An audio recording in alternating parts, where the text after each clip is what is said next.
Hi, this is Lamar, and you're listening to Getting to Third Space with Lamar and Tom. A third space is a term that refers to a safe space for people to come together for respectful dialogue in a spirit of listening, sharing, and learning. In this podcast, we explore what it means to have third space conversations, and we try to model them. If you like what you hear in this podcast, please be sure to subscribe, share it, and of course, like it. The more people join us, the quicker we get to third space as a society. Now let's get to third space today. Hey, good morning, Lamar. How you doing, man? Doing fine, Tom. How about you? Oh, had a night. What kind of a night did you have? Based off of what I'm seeing, it was quite a doozy.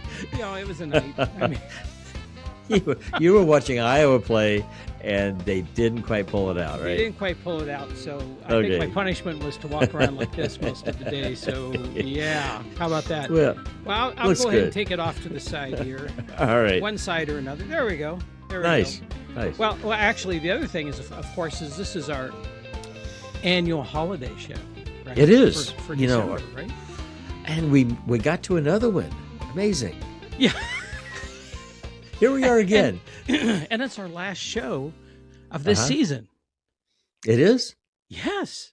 Of season 3. This is season it. 3. We're all done. After this, we get to put our feet It's time to go on vacation. We're going to go on vacation. Absolutely. But, we were talking off air that, there's a bunch of holidays in December. Oh, there are. And there were some we knew, but there were some we didn't know. Yeah. Yeah, I mean, the big ones that we pretty much know about these days, of course, is Christmas. Christmas, right? Which is our tradition. Which is our tradition, right? Right. But there's also there's Hanukkah. Yes. Which is well known. Yeah. And there's Kwanzaa, which is I don't know if a lot of people know about Kwanzaa, but I think it's fascinating. Yeah, it's a really neat cultural celebration of African heritage. Right. There's also winter solstice, which over the years I've appreciated both summer solstice and winter solstice as a change. That's a change in time, change in daylight. But yeah, it's a significant event for a lot of cultures. So how many times did you have to read Beowulf? Because Beowulf is about the winter solstice. It is about the conquering of light over darkness again, right? Yeah. But I think I had to read it at least 200 times in my college career. Okay. I'm not sure. I did not read it that many times. I read it once in high school. Oh, I read it in college in a books and ideas class that I took at Goshen College, and I did read it once on my own. I did. Wow, really? I will. I remember. I mean, I love the book. In fact, we had a German Shepherd that we named Beowulf. Oh, that's cool. Yeah, that's cool. Well, I had an English professor or a literature professor at William Penn University who did her dissertation on Beowulf and studied it in the original language, which I think was really old Gaelic. And she decided one day that she would read it to us in Gaelic. And we just kind of sat there. Okay. Yeah. I bet you got a lot of work done that day. I did on other stuff, most definitely. So, also on the holidays, there's Boxing Day. Boxing Day, that's one in the Commonwealth countries. We think of it a lot, in Canada. That's the day after. It's December 26th, right? And of course, we have New Year's Eve. Those are kind of the big ones, right? In December, right. But there's some other cool ones. Well, we've just passed December 8th. Would have been Bodhi Day. Bodhi. I'm not sure if I'm saying that right. I'm not sure either, but it sounds good to me.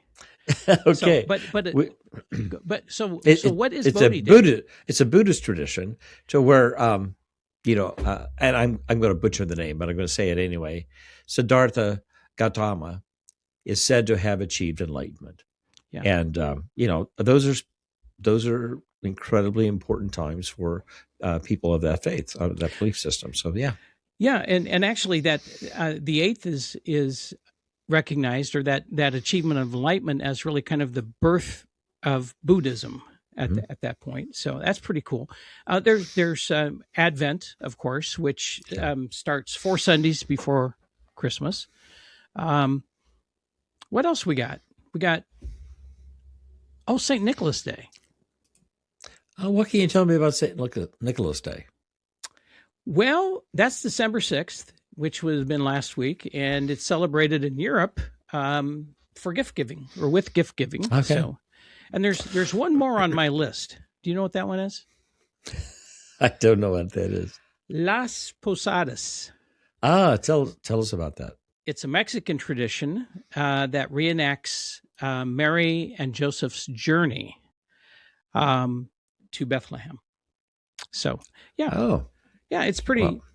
Yeah, I mean, who knew all this was going on?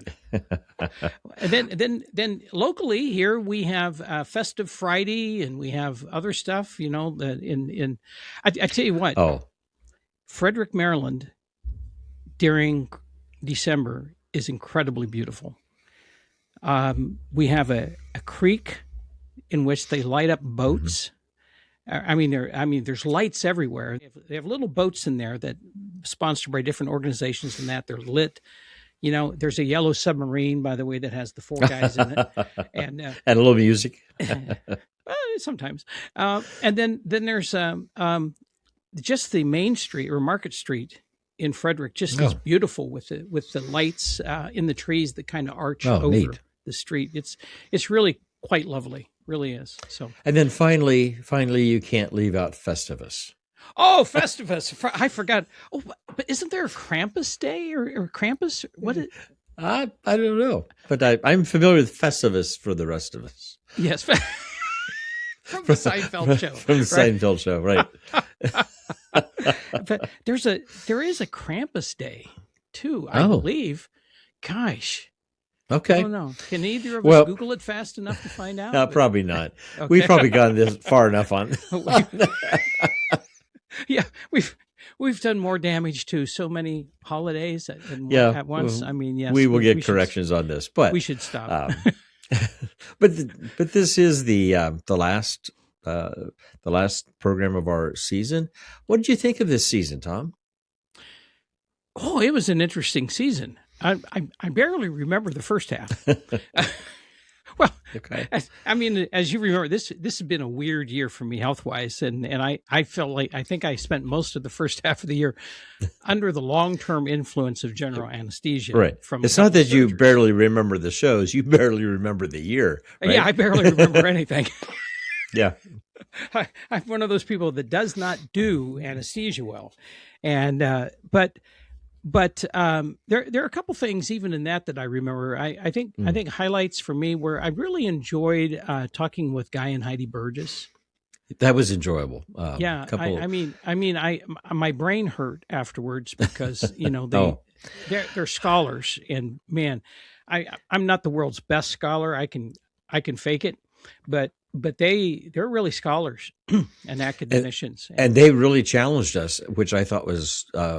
I loved the challenge, although I had to gulp a couple of times, in answering some of their questions. But boy, and I'm sure you are too, continuing to follow their platform and the things that they're talking about, which is very interesting. Yeah, I encourage people to do that. Yeah, that was that's when, I mean, that was early on in the year, and I do remember those 2 podcasts that we did with them, and I think I really enjoyed, I got to tell you, I really enjoy the interviews. I mean, that's been fun.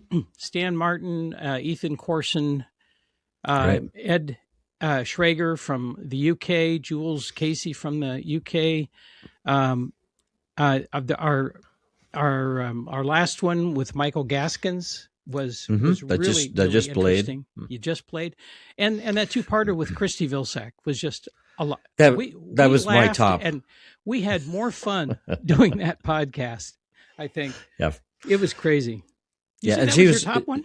That was my top one, and she was so kind, and she's also promoted this podcast on her platform, which we appreciated very much. I really enjoyed spending some time with my friend and now our friend, Alan Schrag, Oh learning yes, about Alan. farming from his perspective and his thoughts about kind of world markets. And also we talked a lot about the farm crisis of the 70s, Yeah, which brought back a lot for both of us that we had yeah, both kind of forgotten. yeah. So I thought that was a really a good podcast, and hopefully we can have him on again, and maybe his son, Oh, Paul, who is kind of taking a lot of the reins of Silver Creek Farms. yeah. Um, And they and do a lot of. Is it called sustainable farming? Is that what it's? well, they've been doing sustainable farming for a long time, but they're really kind of ratcheting up a notch to you know uh, replace carbon Yeah, in the soil, and trying to understand how nitrogen uh, can have major impacts. That's not the way they would say it, but hmm my coffee group, which yes, Alan yes. is a part of, we talk about some of these things sometimes. Yeah, I have really. by the way, I really enjoyed Alan, and I'm glad you remember to mention him because I just had a lot of fun. And Alan, just off air, is just he's just fun to engage with, and Yeah. he's a pretty special guy. Yeah, let's put him on the list for next year. We got to get him back Okay. on here and let him hassle us a little bit. I have been enjoying some of our political guests. Steve Yeah. Owens, who's coming up again in January. Yes, we Um, already have that one in the can. we It's have not that one in the edited can ready to yet. go. I got to do that, but it's And also Ethan, of course. And I think that having a perspective of different views on what's going on in the world, and all we wrestled with a really interesting topic that you'll hear in January with Stephen Owens. yeah. So I also, by the way, Tom, I really enjoy the time where you and I take a topic and we do a table talk. Yeah, Um, I do that's too. been good. We Um, don't, if people tune in expecting us to be at each other's throats disagreeing on things, they're probably disappointed. We agree on more than what we disagree on. well, But I we think have that's true. we have really good conversations that push us both Hmm. to think more expansively on Right. many of these things. And And I think and that's quite good. and our goal with doing that, besides the fact that that's kind of a reflection of what we talk about off air as well, but our goal is to kind of model this third space conversation, creating this atmosphere that you know you can talk about the things that interest you, your perspectives. You can also change as you learn things. um, you, it's just about all those important parts of respecting each other, something that we don't see a whole lot of in the public arena, in politics, or well, everything seems to be tied to politics these days. Yeah. um, but we definitely want to model that, and uh, I guess by doing this over the time, you and I have been connected with more and more uh, people. Some are podcasts even, where they're doing the same, and we're Yeah. glad to see it. We're happy Yeah. to see it. Yeah. So, Yeah. I have to confess something though, Lamar, okay. and that is that I have learned a lot in doing this podcast with you for the last soon to be going into 4 seasons, right? Hmm. I would like to say to you that everything I've learned, I practice exquisitely. I don't. Yeah, It's I know. it's hard. It's really hard. I mean, I serve on some committees. I chair some committees, and and and I kick myself sometimes after those meetings because I realize that I could have been kinder in my response, or I could have expressed my concern in a different way. Sometimes I allow myself to feel really frustrated in those situations, and I just don't engage in the way that I would really like to. And I say that because I want to remind people that nobody does this perfectly. Hmm. that we're all Right. we're all finding our way through it, and we're all gonna make mistakes. We're all gonna screw up. The thing that we have to do is we have to keep getting back onto it Yeah. and getting better at it. That is well said, Tom. And I agree with all of what you just said. I think one of the things that I learned uh, um, years ago, I don't, by any means, I've not perfected this, but I learned that, particularly if I'm in a leadership role, which, we both have been in leadership roles in our careers, when I recognize that I've made a mistake or I've not handled that well, um, trying to take the opportunity to step back and do a redo. That it's okay to do a redo. If at all possible, it's okay to say, you know what, okay, the way I said that was not what I really wanted to say. The times I've been able to do that has felt so freeing, to be honest with you. Yeah. But I'm not a master at that, for sure. I was in a conversation the other day, and someone says something to me that kind of challenged me a bit, and immediately I had the visceral defensive mode came on. Yeah. Well, no, that's not right. And and as we talked, I needed to bring myself back around to wait a minute. Here's what I think I really should have said. Yeah. Versus, no, that's not right. Yeah. And sometimes a redo in the moment is impossible. Right. And so what that pushes us to do is figure out, how do I make amends on this? Is there a way for me to? So recently I was in a meeting, and Lamar, sometimes my sense of humor tends to get the better of me, and I make ill-timed jokes. I've known you for a lot of years, Tom, and I can affirm. And this was in the jokes that you make. This was a pretty serious meeting, and I made a really ill-timed joke. Okay. Involving a person that I know on that committee and I've known for many, many years, and it was terrible. I mean, so the next day I called him up and I said, I am so sorry. That was ill-timed. I was feeling somewhat nervous. I was trying to kind of loosen myself up with a bit of humor, and it did not work. So, oh my goodness. But I'm sure though it felt much better to get to that point. And, it did, and this person was so very gracious and said, I have known you for many years. And we've been friends for many years. I get it. Don't worry about it. I go, well, thank God. Well, I lost an entire night's sleep over that. Now I'm told, don't worry about it. Except it was worth losing the night's sleep because you knew you had to fix something. Yeah, so. I knew I had to fix it. Yeah. But and we don't have time to go into this, but I'm just going to drop this. And then I think we need to make the next move here. But both you and I have been in public speaking for almost all of our careers, right? Yeah. Can you think of a time where you dropped maybe a joke at the absolute wrong time while you were doing a presentation? I can. Look how red you are. No, I'm just thinking of a time in Pennsylvania when I just we could do a whole show on public speaking disasters. Okay, let's not do it today, but it is so true. Okay, let's move on. Great public speaking disaster stories. Okay, yes. All right.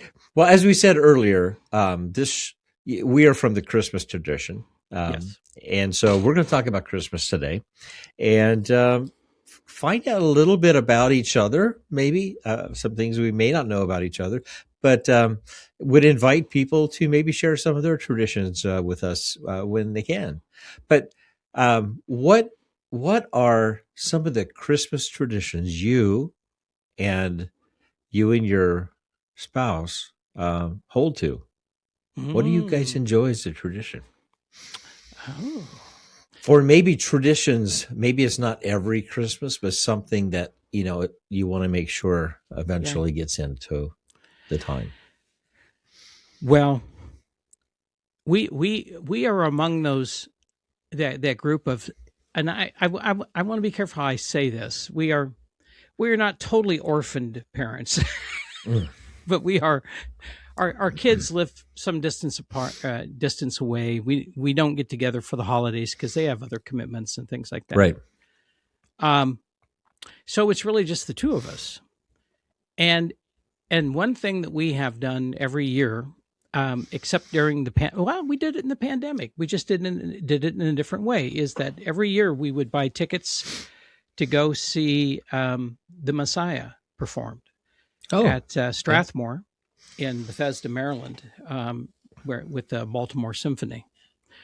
And I don't know if it was the Baltimore Symphony, but it was really spectacular. And the Strathmore Theater is just beautiful. It's wood, and so the sound is so rich in there, and it's the wood interior.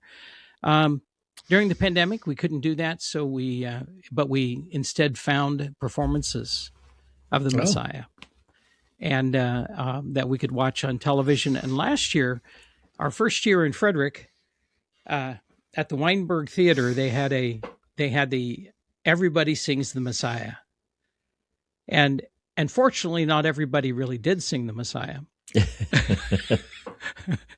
But you could go in and you would get you could purchase the score that the choir was working with, and you could follow along, and you could sing on certain songs you could sing with them, and that was really pretty cool, because even if we didn't sing, which I'm not the world's best singer, so and we happened to sit among a group of people that were really good singers, so we just kind of sat there and mumbled the words and listened. Sure.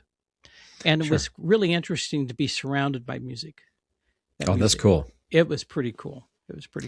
Yeah, I did have the privilege at the college that I worked at during one holiday season to be in a like a faculty staff student production of some of the Messiah works.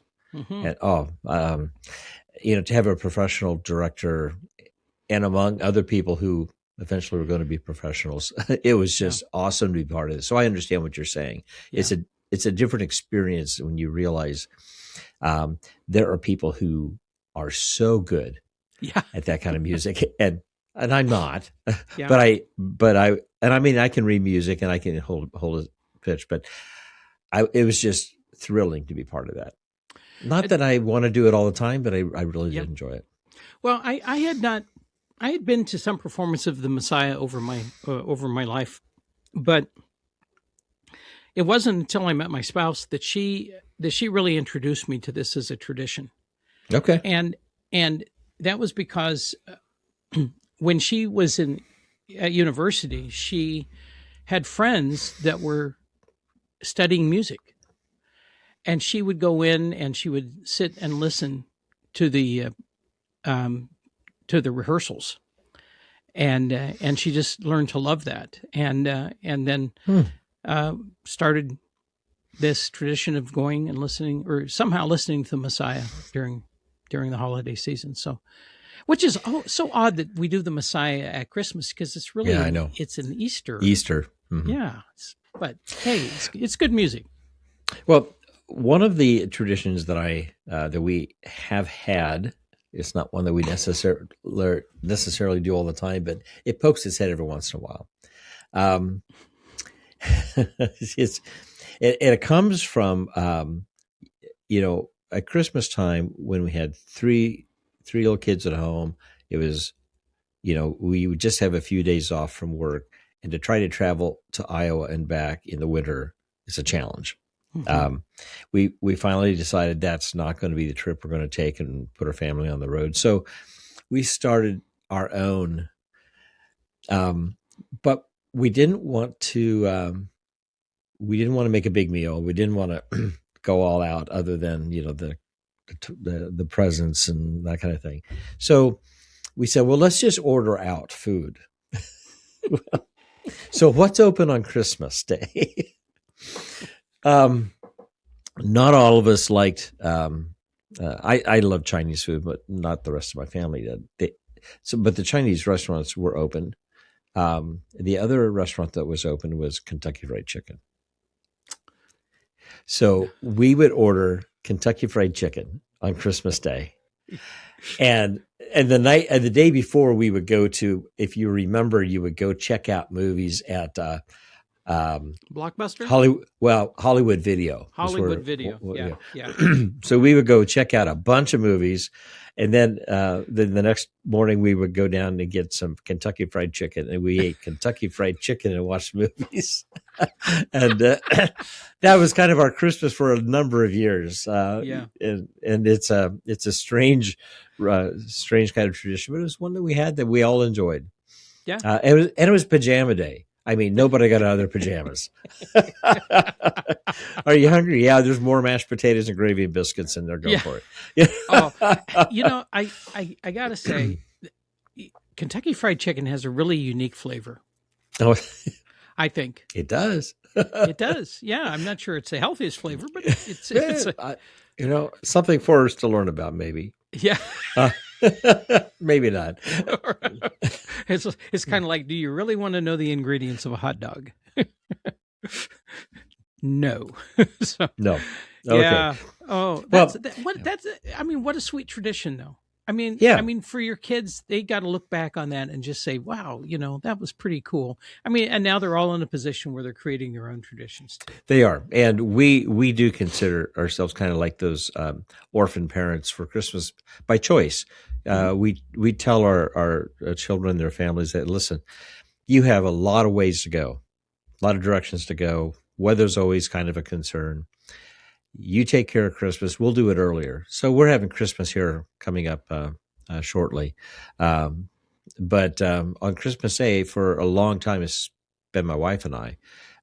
We've done some cool things. We've taken the train to Santa Fe, New Mexico. Mm-hmm. Lovely, lovely time. Christmas in old Santa Fe is beautiful. Yeah. We have done Pajamas Day, where we didn't get out of bed till maybe 3 p.m, watching movies. But recently, the last couple of years, and it's going to happen again this year, we have connected with other orphan parents in our area who are in the same boat, and some of their family are other parts of the world. And so we have a lunch. This year, we're going to have 2 other couples. Actually, one person was my boss at one point at the college, and another one worked for me. So we all know each other really well, and we're friends. And so we're going to have lunch for Christmas afternoon. Just something low key and have a good time. Well, what's really cool? You've got a boss and a report. You could play the game called 360 Evaluation. No. We've already done that game. Oh my gosh. Yeah. Well, that sounds really good. And that's what we're doing this year. So yeah. Should be a good time. Yeah, I think so. We're we have not always done traditional Christmas tree and stuff like that. But last year we bought the easiest Christmas tree in the world to put up. It's already got all the lights pre-strung on it. And you plug it in, you can push a button, you can change them to all white lights, you can change them to colored lights, they be blinking white, they can be blinking colored lights. And then this year, with a great sale at Lowe's, we bought some strings of lights that we wrapped around our railing coming up to our house. Okay. And so, so for us, that is the equivalent of the Christmas vacation house, right? That Chevy Chase tries to do. I mean, that's as far as we go. I almost, those little towns of ceramic houses and, the depot and the stores and all of that. They set them up for Christmas. We were at Estes Park, and we walked into a Christmas store, and they had numerous towns, and I found them fascinating, but I found the National Lampoon Christmas Town. And I really wanted to get it. Your wife had to talk you out of that, didn't Yeah. she? No. Yeah. We don't have room for that. By the way, that leads us into what's some of our favorite movies, and that is one of my favorite movies to watch. I know it, and we watched all your favorite movies last year. We watched, Did you? We watched Okay. Elf. You watched and Elf, we okay. watched Christmas Vacation, Mhm. and what was the third one? White Christmas. Yes, we watched White Christmas. Yeah, those are my three top. Yeah. Favorite movies. Are you going to watch those again this year? I hope so. We may not usually remember we were doing pajamas all day, but now we have people coming. Yeah. So, Well, they could come in pajamas. No, no, probably not. But those are some of my favorite. Well, thank you for watching those movies. Actually, we really enjoyed them. We really did. Elf was funnier than I thought it was going to be. And it's always good to see, Chevy Chase in some of those early films. Yeah. Okay. Yeah. If we get to watch movies this year, I mean, the standards we kind of go to are Klaus. Oh yeah. Which is a version of the Legend of Santa Claus. Mm-hmm. We go to Mixed Nuts, which is a Steve Martin film. Yep. About a suicide prevention center. It's a comedy. It really is. It is a funny movie. It's a funny movie. And then the third one is always kind of a toss up. Now, recently, my spouse has been making rumblings about her favorite all time movie, which may be on our Christmas list this year, even though it's not a Christmas movie. It's The Music Man. Oh, yeah. Okay. 76 so we may end up watching The Music Man too. And then we stumbled on to Field of Dreams yesterday, briefly. Oh yeah. Yeah. And wow, did Kevin Costner build it, they will look come. young at that time? Well, there's a reason why. Yeah, he was young. It's right. He looked like he was like 15. It's that old movie. 89. That can't be that old. Can't it? Well, okay, so let's move on. So we've got our movies. What are some of your favorite Christmas songs, Tom? Holiday songs. Oh dear. In the Headlights. I got to say it's really hard because starting the day after Halloween, it's all Christmas all the time. And even some places are starting to play Christmas music. And by the time you hit Christmas, you are like so tired of Christmas music. Oh, there will be people that argue that. Although my all-time favorite, and it has to be by the guy that, originally recorded it, is Feliz Navidad. Oh. By Jose Feliciano. I love that song because you hear it and it's joyful and it makes you want to get up and start moving, It's really, really nice. And but that's just me. I that's the song that when it comes on, I will like pause everything and listen to it. Right. Mm-hmm. Nat King Cole also has some beautiful Christmas songs. Right. And I like a lot of his stuff too. Well, I think you're getting into the area of who are some of your favorite artists that do Christmas music, and those, a couple of classics that you just mentioned, right? What about you? One of the artists that I love is I love Bing Crosby. Okay, White Christmas. Yeah, that's very pretty. Very pretty. Andy Williams. You remember Andy Williams? He used to have a show from Jefferson, Iowa. Oh yeah, that's right. Did you know that? Right. I did know that, but I didn't remember that. So but yeah, Andy Williams.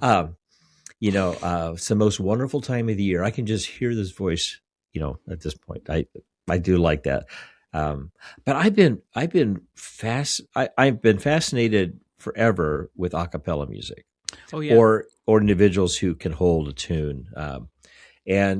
But more recently, a few years ago, my wife introduced me to Pentatonic's Christmas Yes. album. Oh my word! Yeah. I was just listening to them this morning again, and so acapella music. They do acapella music primarily.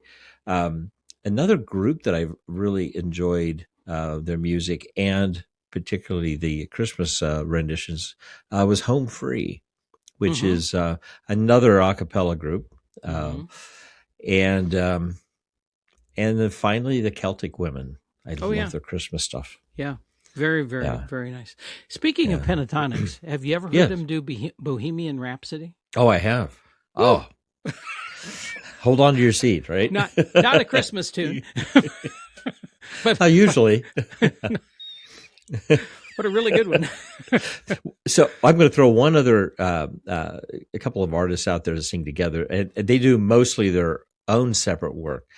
But my wife and I had a chance to see them in Kansas City not long ago, and that is a Josh Lee Turner. There's two musicians, Josh Turner and Josh Lee Turner. Josh Lee Turner and Allison Young.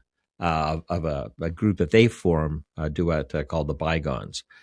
They do a lot of individual music, but when they come together and do some of the Christmas music, it's just awesome. So if you haven't heard of them, check them out. Josh Lee Turner and Allison Young, the Bygones.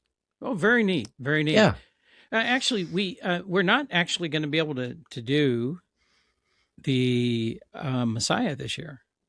So we're going to what's called the Eileen Ivers Yuletide or Christmas show at the Weinberg Theater. It's a live show that apparently is extremely good. She uses a lot of roots music, and really, yeah. So I love roots music. So it's kind of a combination of roots music and the the stringed instruments and more contemporary stuff too. So I'm looking forward to that. That'll be fun. That's coming up on the 21st, I guess. So I have another question for you. I'm beginning to worry about these questions, Lamar. I gotta think. How do you feel about Christmas gifts?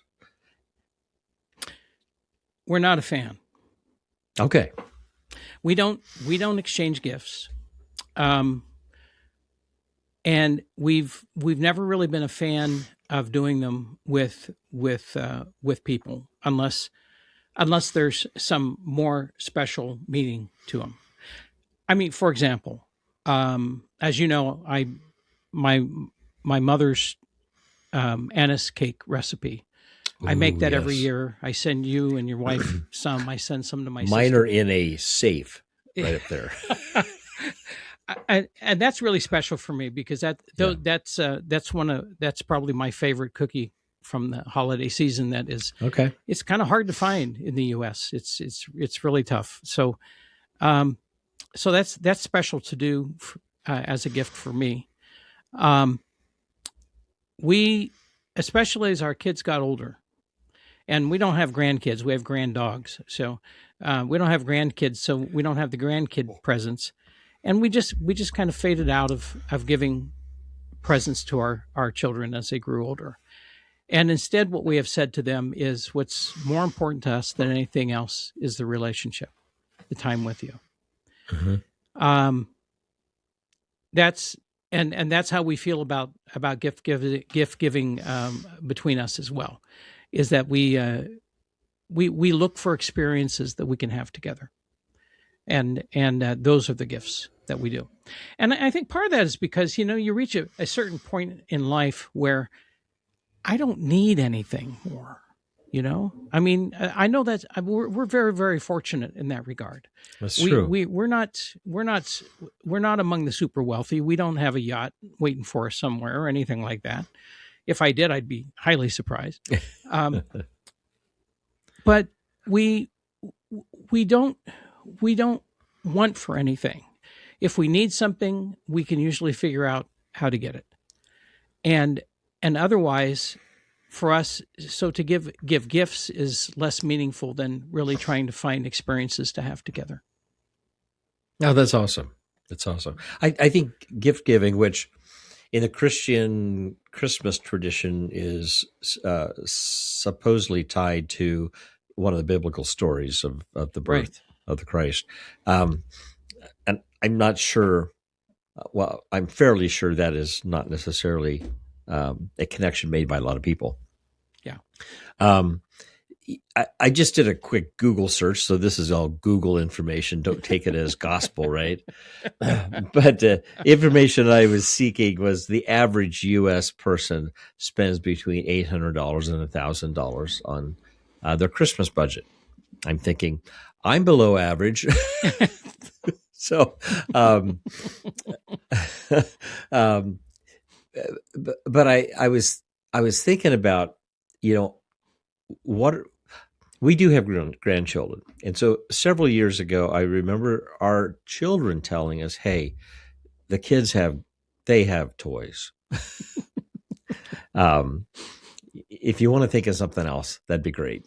So we did. So we went. We both are real advocates for literacy, and so we have invested in lots of books every year. And we've done that for several years, and that's been great. We thought we'd do something a little different this year, just for the grandkids. We're getting them some games that they can play as a family, or they can play as when they get together as with their cousins. So we're doing something like that to build some interaction. Hopefully, this doesn't come out before our Christmas. Actually, it does, but Yeah. Well, that's when right. is your Christmas that you're doing it now? This We're comes doing out- it the Sunday before Christmas. Yeah. Oh no, it's fine. It'll Yeah. come out on the 23rd or 24th. Oh, we're good. Yeah. We are good then. Yeah, you're good. So you can say but- what you're getting them. yeah, but do you give gifts beyond your family? And the reason I asked that question, that's something that my wife and I have begun to find some real enjoyment doing. Mm-hmm. Not big stuff, but just little stuff. Like, you send us your cookies, we Right. send you a pie and some rolls that we make. Right. And Right. but there are other things that we do. One year I did for 3 nonprofit organizations. I gave I said I will donate my time for staff photos. Yeah. Yeah. One, because your staff photos are not very good, and number two, I can do this, and I can give you something as part of who I am. Yeah. I found that to be enjoyable. Yeah. Those kinds of things. Yeah, that's very nice. I would say we do similar kinds of things. Okay. Like I know that my wife makes. She's got a whole bunch of premature baby stocking hats that she needs to deliver to a hospital over in Hagerstown. She does a lot of gift giving with her knitting, which is Wonderful. really, really nice. And this year, she stepped away from teaching in at a community college for pay. It was very little pay, but she stepped away from that to continue her classes at no cost. And most of the people who take the classes are in their they're seniors, and some of them very senior in their 80s and 90s. And so she's teaching gratis to them. I have found myself in retirement finding more opportunity to volunteer. And some of the things, you volunteer for and you go, that was really kind of stupid. That was a bad choice. But other things, it's great. So I have taken on some volunteer roles this year. And I don't know that we tie any of those things particularly to Christmas, because we tend to do them more year round than just at Christmas. Because it also seems to me that there's an awful lot of people that when they come up to the Thanksgiving and Christmas holidays, that they are really spurred into volunteerism, which is really great. And if that's when you have time to do that and you're able to do that, I think that's terrific. Go for it. And there's a part of me that says don't get in the way of what other people are are trying to do in their volunteer service. Yeah. But what I'm also hearing you say is that for you, yeah, and I know that you have stepped up to do that kind of thing on a regular basis when there's a need. Things that you've shared with me in terms of sharing your art, sharing your photography, sharing your skills in that regard. And those are not bounded by Christmas either. No, they're not. Yeah. Yeah. So, but it is also a time though when it seems like a lot of our charitable giving, financial charitable giving, seems to come due around Christmas. It is on an annual basis, right? And that's marketed that way. And I think you used to be doing some fundraising, if I recall. Yeah. And and I've been part of some of that here locally. Giving Thursdays, or Giving November is kind of a big time to be pushing for those kinds of things. So yeah. That is true. And we want to remind our audience that tomorrow is Getting to Third Space Giving Day. And so, oh, that's right. The puppies got to eat. Yeah, I got it. Oh, the puppies. Oh, yeah. Is it time to talk about the puppies? You want to talk about the puppies for a little bit? We can talk about the puppies. Okay. Yeah. So we've talked about our dogs a couple of times. Our dog is named Jake. Yeah. Handsome guy. He's handsome in his own way. We'll take. He's a Labradoodle, a first generation Labradoodle, and if you know much about all that whole system, I'll tell you something, which means he sheds. But we take Jake out for walks, and people will go, "Is that an Irish Wolfhound?" No, it's a cross between a poodle and a lab. But yes, he does kind of look like an Irish Wolfhound when I let his hair grow. And he's not. But small. that's Jake. He's not small. He's a big boy. Yeah, he's about 90 to 100 pounds, depending on the season. and for those of us that watch us on YouTube, I will just say that if you watch carefully, every now and then you can see his tail go by behind you. He likes to sit behind me when I'm recording, and he doesn't have to put his paws up on the table. He just walks over and looks at me, and he's like almost at eye height. well, yeah, Jake's a sweetheart. He's a real sweetheart. And you have we have Ebenezer. Ebie.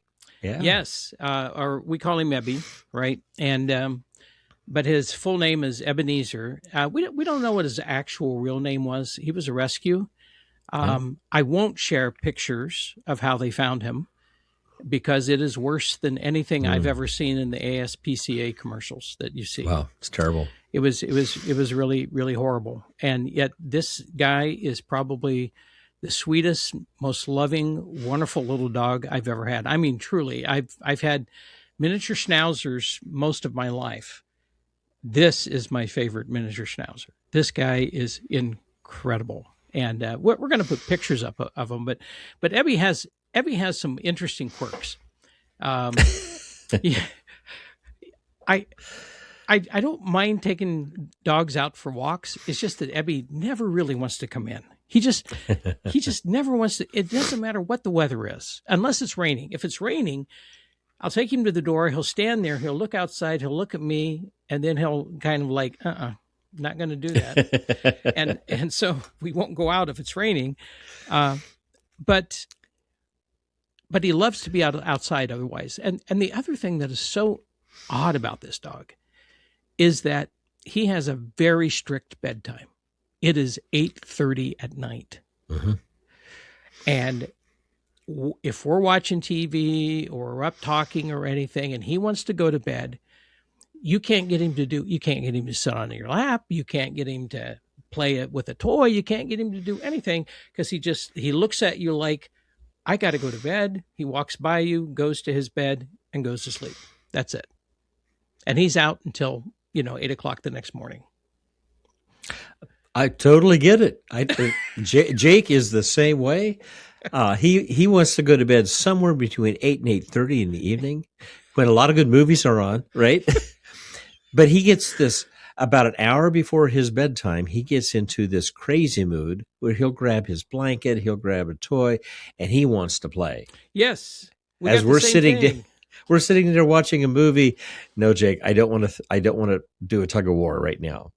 But he'll just sit there, look at me. He'll put the blanket up on my lap, and he'll keep nudging it with his nose until I do something. And then if I throw something, now he's a big dog, right? If I throw something, he can jump almost 3/4 of the way up to the ceiling to get whatever I throw. And so it's not like I can keep watching the movie and just toss the thing, and because he gets in the way. And then when it's time for bed, he comes and he just stands there and looks at you. Yeah. He's very kind, but he'll just look at you. Very kind. And then after a while, I finally say, go to bed. And he'll go run up the stairs and, go to bed. Go to bed. Yeah. It's that they're on the clock. I got to tell you. I've never seen a dog on a clock quite like this one. I mean, well, he stops following us everything at his bedtime. He just goes to bed. So our dogs are actually part of the show. If you listen to the end of some of our podcasts, they approve as kind of co-produce this show sometimes. So nothing gets by them. If they don't like it, it doesn't go out. It doesn't go out. So and so by the way, I think at the bottom of the show notes this episode, you will see pictures of both Jake and Ebenezer. Well, actually, I'm going to try to put them in the show notes. But if I can't get them there, I'm also going to put them in the video if people want to go and see these cute little guys. Well, cute big guy and a cute little guy. Yeah. Well, you know what? My eyes have been watering this entire thing. I don't know what that's. I think I'm coming out of the stupid cold that I had or something. But I still got a little. I'm glad you're feeling better though, because I am feeling a whole lot better than I was last week when we was that last week we record. Yeah, we recorded we did. Michael last week. Wow, I sound like I was death warmed over in that one. Whew. So I've got one last question. For you. And I'm going to take us back to gifts or Christmas again. Okay. What childhood memory do you have that when you say Christmas or Christmas gifts, what childhood memory do you have around that makes it special? I got an HO slot car set, electric race car set when I was quite young, probably 10, 11. And my brother-in-laws were very enamored by it. And so they set it up and they played with it most of Christmas Day. But I got to watch. It was fun, But that was something that I kept coming back to for years. Even into my 20s is working with those slot cars. I even went in with a guy. There was a hobby shop that closed in the town I was living in, and there was a friend of mine who also had collected those HO cars, and we bought out their entire HO collection at that hobby craft store for like 10 cents on the dollar. Wow, it was amazing, and I used that to build some tracks and still continue to play. But somewhere I still have my favorite HO car. Oh, cool. I don't know where it is. It's buried somewhere. Somewhere in the move, it got put in a box. Somewhere in the move, it got put in a box. But what about you? Yeah. So, I remember before Christmas going down. We had a farmhouse, and so we didn't call it a basement. We call it a cellar. Cellar? We had cellars too. Went down to the cellar that had the freezer and the bins of potatoes and all of Mom's canned goods that she would can from the garden. Everything was down there. And I remember why I don't even know why I went down, but I ran to the corner, and there was my dad and my brother wrapping a well, they hadn't even started wrapping it yet. They were looking at this semi. It was a cab over semi with a stock trailer on it. And I go, oh, that's really cool. And my dad goes, you need to leave because it's that time of the year you shouldn't be seeing things, or something like that, to that effect. I go, huh? Man, I wasn't even catching on to what was going on. So came Christmas time. You were a little dense at that point, weren't you? I wasn't, I all I could think about was, that's a cool truck. Yeah. My brother must be getting a new truck, So, but it came Christmas time, and I opened it up, and that was what was under the Christmas tree for me. And I played with that for years, and to be honest with you, I still have it. Wow! And it's in amazingly good shape. And when my grandkids were much younger, to watch them play with it was really pretty special. Oh, that is really neat. And I've had it up on a shelf for a lot of years. And then I kind of moved that around, but I may have to bring it back out again, because it's a pretty cool toy. But I think just that idea, we didn't get lots of toys like that. That was a special deal. Very nice. And so, that's one I remember. Well, I grew up in a little town full of race car drivers. Yes, you did. and if we had that truck, it wouldn't have survived, because what we did with our cars and trucks was we crashed them together, just to see which one survived. It was like we had this whole thing around demolition derby, right? We played demolition derby with all of our cars and trucks toys. It was terrible. So it's a good thing you didn't live in Morning Sun, or your truck would have been confiscated and made to be in a demolition derby. So, well, I'm thankful for that. I will tell you, what we used to do similar things, but we would buy model cars. Yes, and build model cars. Yes. Because model cars also melted under intense heat. Okay, we're telling way too much about our childhoods at this point. We should probably move on to kind of wrapping this episode up. We don't want to talk about that intense heat. So, woo! Yeah. All right. Oh. Well, this has been fun. I've appreciated hearing a little bit more about your interests and your experience around Christmas and holidays. Likewise. And want to encourage people to feel free to share some of those same things with us. I'm going to probably put on some pentatonics here a little bit later. And what may I ask? Kind of what your day looks like? What's the day in the life of Tom here after recording? Because we do these in the morning. Yeah. Wow, I haven't planned that far ahead yet. I got a little bit of work to do, and actually, I have to work on editing the Steve Owens interview that we're going to drop in early January. I'll work on editing this one too. Yeah, that's pretty much. And then I'm in the middle of Murders Only in the Building. Oh, yeah. Wonderful show. So people got to watch. Right. Hopefully I'll have a chance to watch a little bit of that today. Cool. And I'm going to try to avoid doing too much work. I'm going down to Wichita this afternoon, which is just down the road, and going to a coffee shop called the Aroma Coffee House. And I have a person that has modeled for me in my studio. And she has been, she's an awesome person. And I've known her a lot of years. She is also a professional person and newly retired. And she has agreed to help me on a project, which I've talked with you about. Yep. It's called the Table Project. And we're meeting at the coffee house. I'm going to do a photo shoot with her there. And then I'm going to do an interview. And the coffee house has been awesome.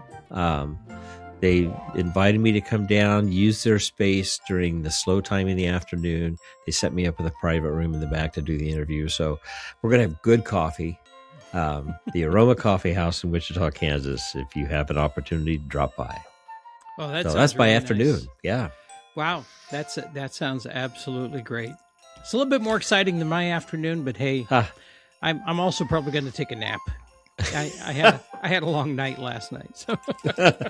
You did the way you started this episode. All right. Oh yeah.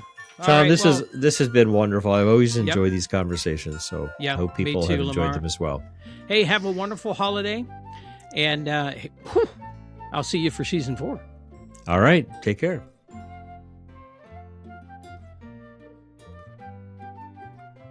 Tom here. Thank you for listening to Getting to Third Space with Lamar and Tom. Remember to click on subscribe to get notices about new episodes, and be sure to like and share the podcast as well. Opinions and ideas expressed in this podcast are solely those of Lamar Roth and Tom Klaus, and we'd like to hear your opinions and ideas too. You can leave us a voice message on Spotify, or you can email us at the addresses found in the show notes. Also, in the show notes, you can find links to some of the things we talked about today, so you can check them out yourself. Until next time, keep moving forward toward third space. This podcast was reviewed and approved by Jake and Ebie Dogs Incorporated.